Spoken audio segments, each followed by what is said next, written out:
Bonjour, je suis Christine Bricot du Centre d'interprétation de la Côte de Beaupré et je vous souhaite la bienvenue à l'émission Mémoire de la Côte.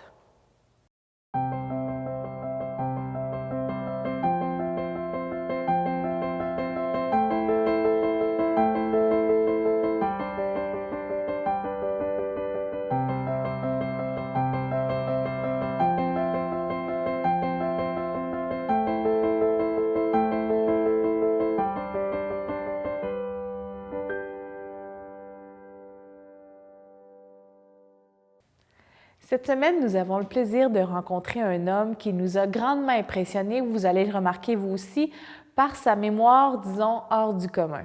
Celui qui, entre autres, était maire de la municipalité de l'Ange-Gardien, nous raconte avec un souci du détail remarquable son parcours sur la côte de Beaupré. Je vous souhaite autant de plaisir à l'écouter que ce que j'ai eu à le faire. Cette semaine, nous avons le grand bonheur de rencontrer M.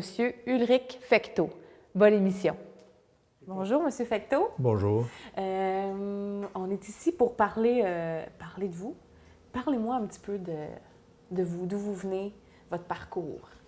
Je suis né à l'Ange-Gardien le 27 février 1926. Ça veut dire que ça fait assez longtemps. Et puis, j'étais à l'école primaire chez nous.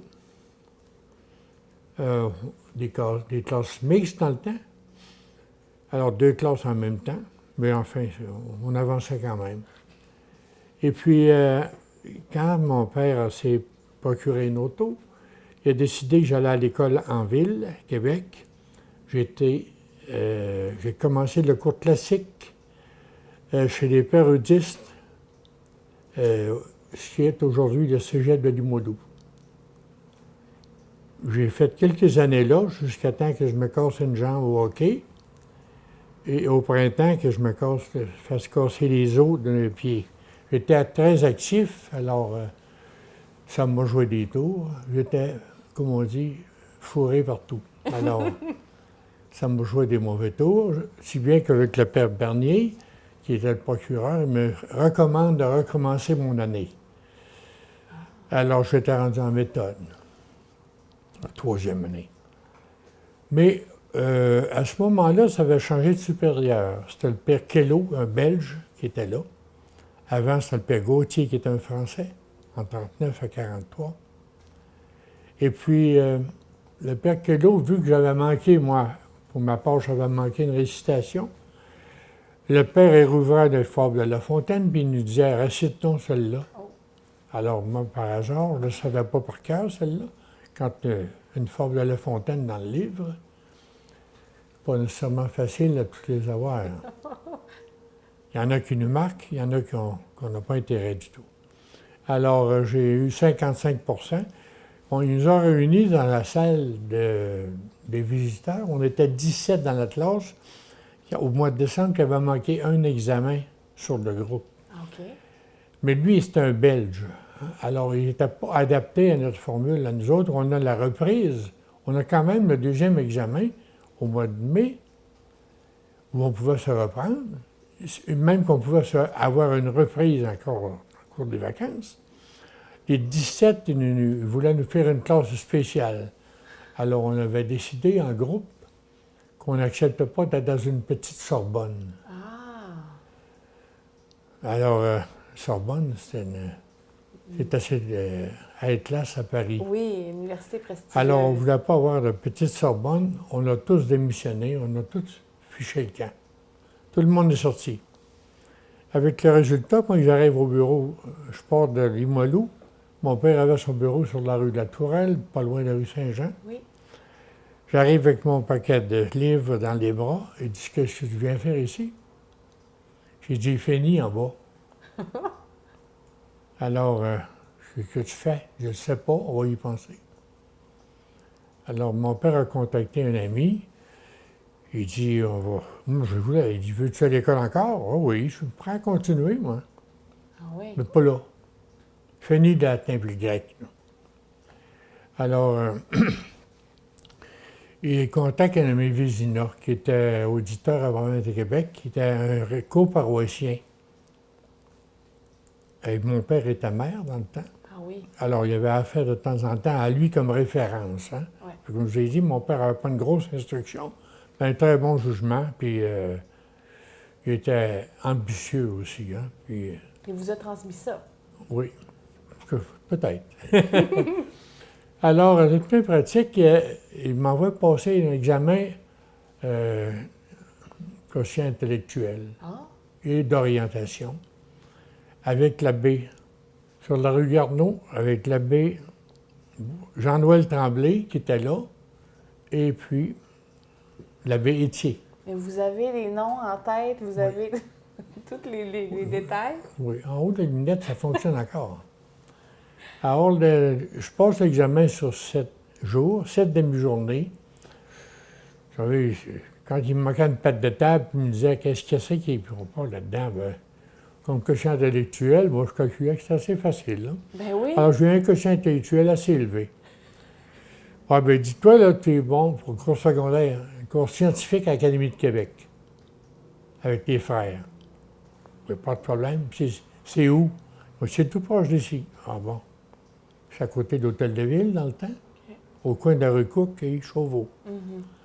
Aujourd'hui, c'est un édifice gouvernemental.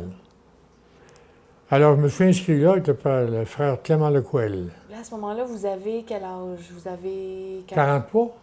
Ah, c'est en J'avais- 43. OK. Oui. Bien, 27, 17 ans. Oui. Bon. Alors, j'arrive là, puis en demi-journée, en demi-saison, au mois de janvier, c'est le frère Gervais qui est professeur de français, le frère Alfred, professeur de mathématiques, le frère Clément Lequel qui était le directeur. Ils ont vu mes bulletins. Et puis, il y a eu certaines remarques parce que j'étais assez actif, hein, même indiscipliné, Ah, un peu. ouais, OK. Mais pour le Belge, j'étais. Ils n'en diraient rien de ça, eux autres.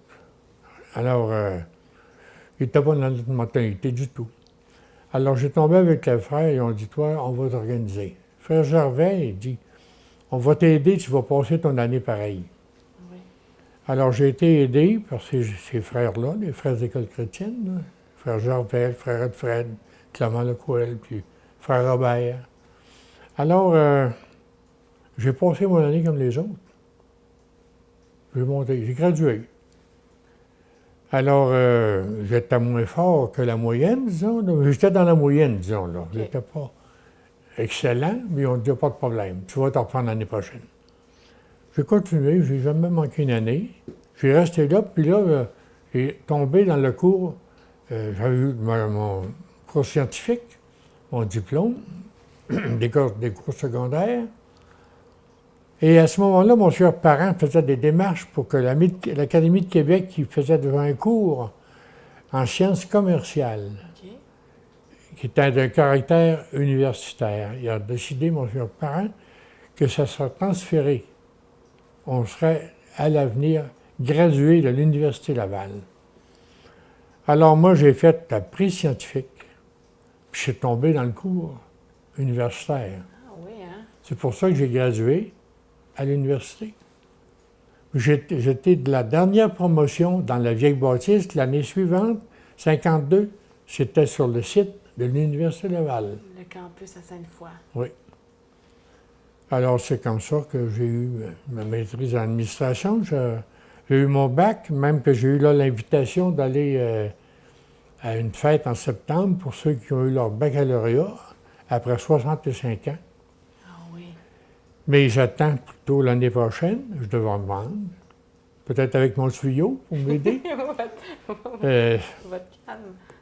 pour avoir le diplôme, le certificat de la maîtrise après 65 ans.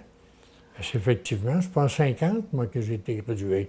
J'ai eu mon bac en 50, mais la maîtrise en 51. OK. Et en même temps, j'ai suivi des cours avec un professeur des sciences sociales pour la psychologie. Ah oui? En psychologie, tu sais, pour être capable de négocier avec des gens.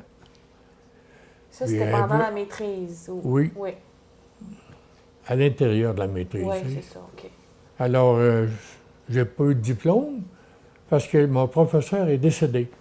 Et l'université, l'année suivante, m'ont téléphoné, c'est bien vous, ça, qui était là? J'ai dit oui.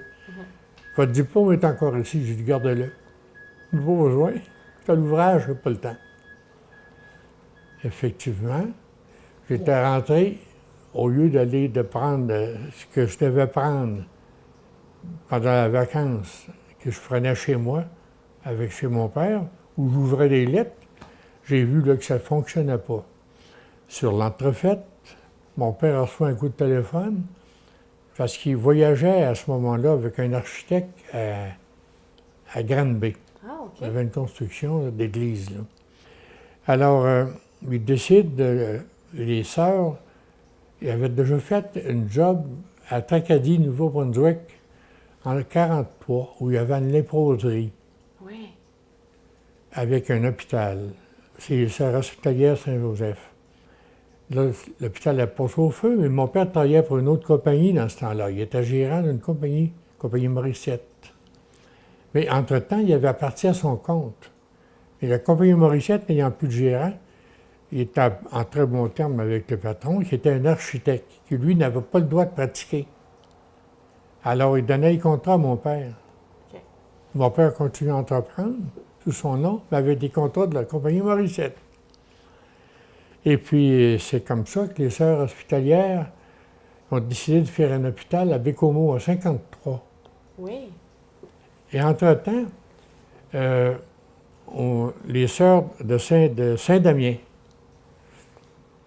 la supérieure était la sœur du curé de Saint-Tite-des-Caps. OK. Ils décident de faire un foyer à Saint-Tite-des-Caps, qui est aujourd'hui l'école des Hauts-Sommets. Oui. Alors, ils vont décider que c'était mon père qui aurait le contrat, en 1951. J'étais au bureau à ce moment-là. J'ai dit à mon père, vous n'avez pas tout à fait l'organisation pour runner une grosse business. Un gros chantier comme Si ça. vous faites, si vous êtes d'accord, je vais embarquer avec vous autres, avec vous dans l'entreprise. Il dit, t'as même pas une aiguine et un marteau. J'ai dit, j'ai pas besoin de ça, c'est de l'administration que je vais faire. Parce que j'ai dit, là, ce qui manque, c'est justement l'administration. Vous êtes obligé quasiment de quêter vos clients pour être capable de les payer le lendemain. Ben oui. C'est pas normal. Alors, moi, il dit, si tu veux essayer, c'est correct, mais il dit, je te garantis pas l'ouvrage. OK. Alors, j'ai été payé 45 pièces par semaine. Je viens de refuser un job de 15 000 à Windsor. Oui. C'est pour ça que je n'avais pas de blonde locale, parce que je calculais que si je m'amourachais d'une personne locale, il y en avait de très jolies filles. Il y en avait d'intéressés. Avec qui j'allais de temps en temps au bal ou au veillées des étudiants. Et puis, ils savaient que je devais partir. Alors, à ce moment-là, ben là, c'est mon associé, Gérard Lausier, et confrère de classe, c'est-à-dire mon confrère de classe, Gérard Lausier, qui travaillait avec une secrétaire qui était Thérèse Rouleau. Votre conjoint. C'est ça. Qui est devenu votre... Il dit, c'est lui souvent qui me trouvait des blondes à Québec, dans les veillées d'étudiants. C'est un gars qui est assez charmant, tu sais, charmeur aussi. Alors, quand Thérèse travaillait là, il dit, j'en connais une, il me dit qu'il... Ben, je dis, je me mets d'accord. Moi, j'ai dit, écoute, si je suis rendu chez nous, là, je suis branché. Je reste là. On a une job assez importante déjà, mais j'ai dit, il faut faire ça, s'organiser. Alors... à ce moment-là, quand vous l'avez rencontré, vous habitez vous étiez revenu à l'Ange-Gardien. Oui, j'étais toujours chez mon père. Vous étiez chez votre père. Je ne suis pas parti.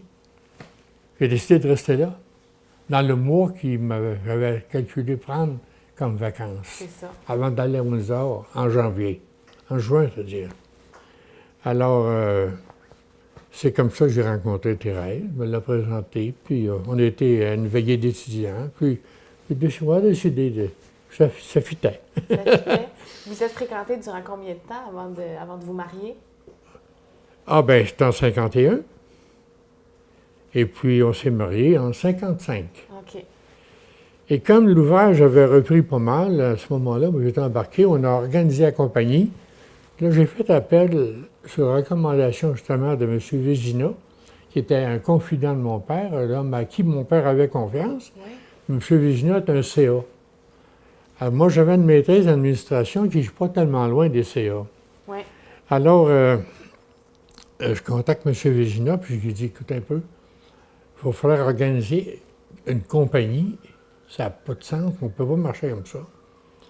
Il y avait mon oncle Paul, qui était le comptable-maître, mon père qui était le boss, puis moi qui étais le comptable, mais le comptable, il l'avait déjà. Oui. Alors, c'était un commis comptable, il faisait le débit-crédit, hein. Tu ne vas pas aller plus loin, c'était des années 30. Il avait le même âge que mon père, 51 ans. Alors, à ce moment-là, la compagnie, elle a envoyé un ingénieur chez nous. Et puis, je l'ai contacté, justement, j'ai parlé pour ce qu'on voulait faire, en identifiant les personnes. Il a décidé, à un moment donné, naturellement, que c'est mon père qui soit le président. C'est normal. Puis ça, j'avais pas d'objection du tout, mais moi, je serais le gérant. Mais pourquoi faire venir quelqu'un des États-Unis? Bien, c'est parce qu'il était déjà à Québec chez un ami, un compétiteur, Trottier, que je connaissais, moi. Qui était dans le coin, là. Oui, oui.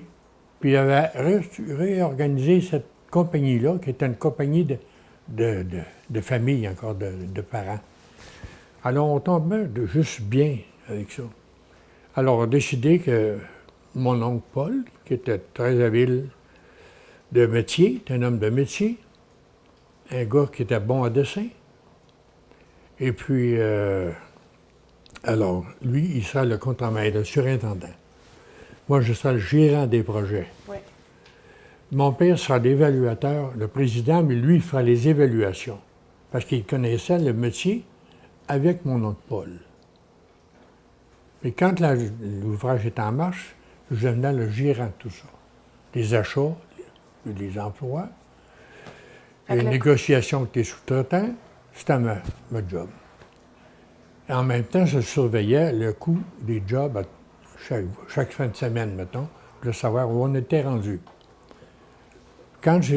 Pour savoir aussi, puis sur l'entrefaite, on a eu le chantier, ce qui est aujourd'hui les Hauts-Sommets, par les Sœurs de Saint-Damien. Oui, le foyer, là. Alors, c'est le premier contrat où j'avais une gérance réelle.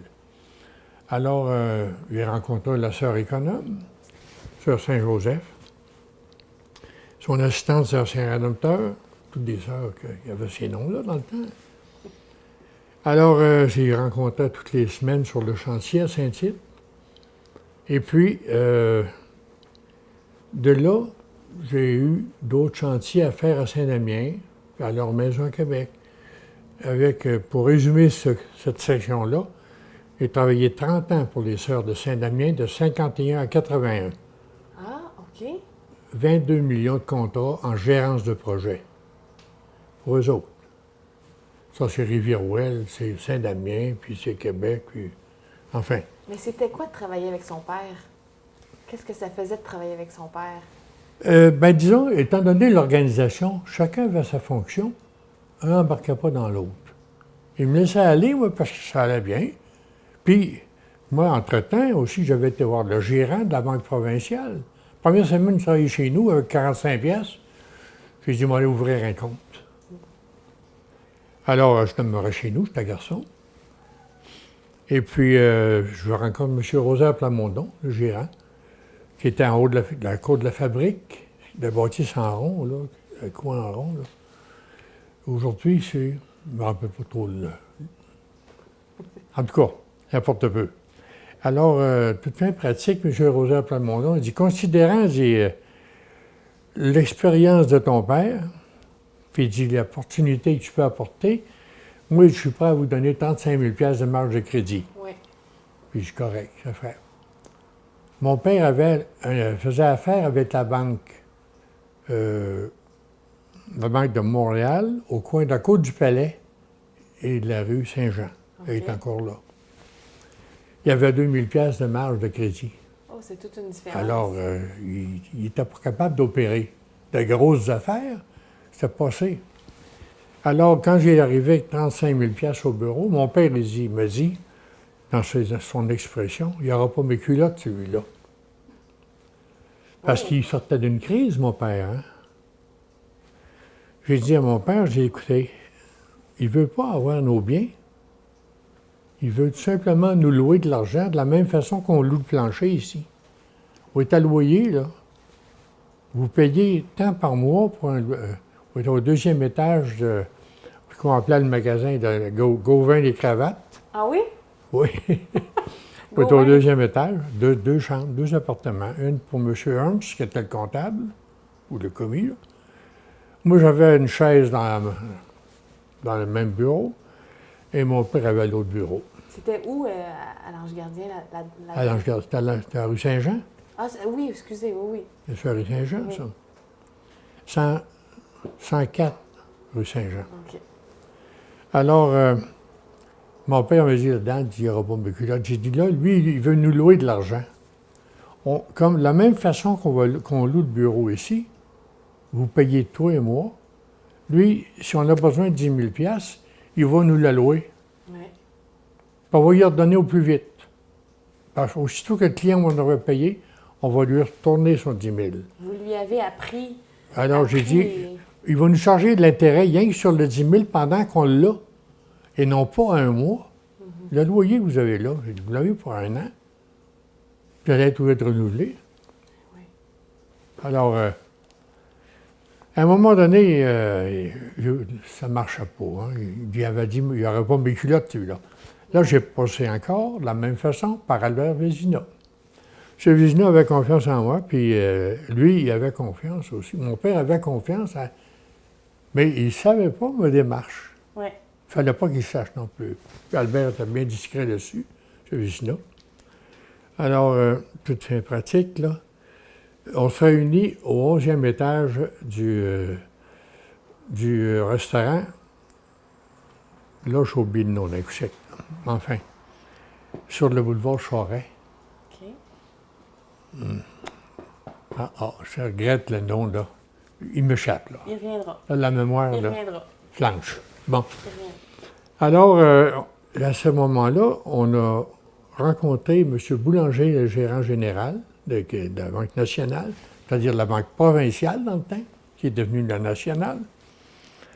Il y avait M. Plamondon, il y avait M. Bélanger, il y avait M. Vézina, il y avait mon père, puis il y avait moi. Là, on a discuté justement de la finance des banques, puis on expliquait à mon père, qui était très réceptif, hein, puis un peu réticent aussi. Alors, il écoutait, hein. Alors, tout le monde l'a convaincu à la fin que c'était ça la solution. Avoir de l'argent pour être capable de grandir. Ben oui. Alors, il a accepté. Mais il fallait faire des chèques. Il dit, des chèques, il va falloir les payer. Puis en plus, il faut mettre un timbre dessus. Je ne sais pas si vous n'avez pas connu ça, vous. En 51, on met un timbre de 3 cents sur les chèques. Ça n'a pas de bon sens trop, ça n'a pas de raison, mais... J'ai dit, écoutez, vous n'aurez pas besoin de quêter. Ça va coûter quelque chose. Mais vous n'aurez pas besoin de quêter. Puis la manière qu'on procède, là, présentement, vous allez à la banque, il faut calculer à tous les fois. Un ouvrier, mettons qu'on en a 5, il n'y en a pas un qui gagne le même salaire. Mettons qu'il y en a un qui a 38 piastres et 41, puis l'autre a 32 piastres et 72. Il faut compter les cents noirs que ça nous perd. Il faut compter les 5 cents, les 10 cents, les 25 cents, les piastres, les 2 piastres, les 5, les 10. Il faut être capable, puis il payait dans une enveloppe. Une petite enveloppe brune. Alors, le nom de l'ouvrier était marqué dessus, puis on insérait les cents puis les piastres dedans. Puis il restait 10 cents sur la table, on disait à qui? Bon. À quelle place elle vole 10 cents? À quelle place on s'est trompé? On faisait les enveloppes. J'ai dit, ça n'a pas de bon sens. C'est trop vieux, ça. C'est une vieille méthode. C'était 1930. Alors là, mon père a accepté qu'on fasse des chèques. Alors, j'ai dit, vous signez le chèque, la valeur que le gars a gagné, pas plus que ça. Il ne peut pas vous ôter votre argent. Alors, ça a bien marché. Vous avez travaillé fort, mais votre père, vous l'avez eu à chaque étape, Oui, vous l'avez convaincu, oui, vous avez gagné sa confiance. Ah oui. Bien, c'est naturellement, c'est pas facile, mais il fallait prendre le temps. C'est ça. Parlez-moi donc de votre père, justement. Là, Mon père... Parlez-moi de vos parents, votre père. Mon père est né, lui, en 1901. Oui. À 16 ans, il a travaillé à l'Arsenal à partir de 12 ans. De 13 ans, c'est-à-dire. Non, excusez-moi. La guerre 14, il y avait 14 ans, il y avait 15 ans. Non, il y avait 13 ans, parce qu'il est né en un. Il y a 13 ans, il a commencé à travailler à l'Arsenal de Québec. Je ne sais pas si vous situez l'Arsenal. Dans le temps, c'était au coin de la côte du Pellet, la grosse bâtisse de pierre là, qui est là, quand on s'en va se parquer à l'Hôtel-Dieu. OK. Ça, c'est du régime français. Je suis pas jeune. L'Arsenal était là. Il faisait des boîtes pour les obus puis les balles, avec un marteau. Lui, il est né à l'Anse-Gardien. Oui, oui. OK. D'ailleurs, il avait été maire en 1939, puis je l'ai fait démissionner en 1955. Parce que là, je n'avais 2 pieds par-dessus la tête, moi. Ah oui, comment? T'as trop chargé, trop d'ouvrages. Donc, il a été maire de 39 à 55. Oui. La construction que vous êtes le plus fier ou qui vous a marqué particulièrement? Bien, le séminaire de Haute-Rive, que Monseigneur, encore là, nous a fait valoir, à avoir, puis c'est devenu le cégep de Haute-Rive, là. Une très grosse bâtisse, là. Parlez-moi donc de votre mère. Ma mère était une fille de cultivateur à Brochâtel. Et puis, Comment elle s'appelait? il est Marie-Jeanne Vézina. C'est pour ça que j'ai l'affaire des Vézina en main, là. Vous, le mot retraite, ça a commencé à sonner à quel moment, ça, pour vous? Ma retraite en 91. OK. En 91, j'avais 65 ans. Là, j'ai dit, mon garçon Jean-Louis était intégré dans la compagnie, Denis aussi. Alors, j'ai dit, je suis capable de continuer tout seul. Puis, je les dérange pas. Ça a changé de formule, comme on dit, hein, c'est plus le même monde, tout à fait, là. C'est ça. Ils n'ont plus le droit de choisir leur monde comme nous autres, tu sais. Nous autres, on fabriquait notre monde, hein. Nos contremaîtres, on y faisait, tu sais.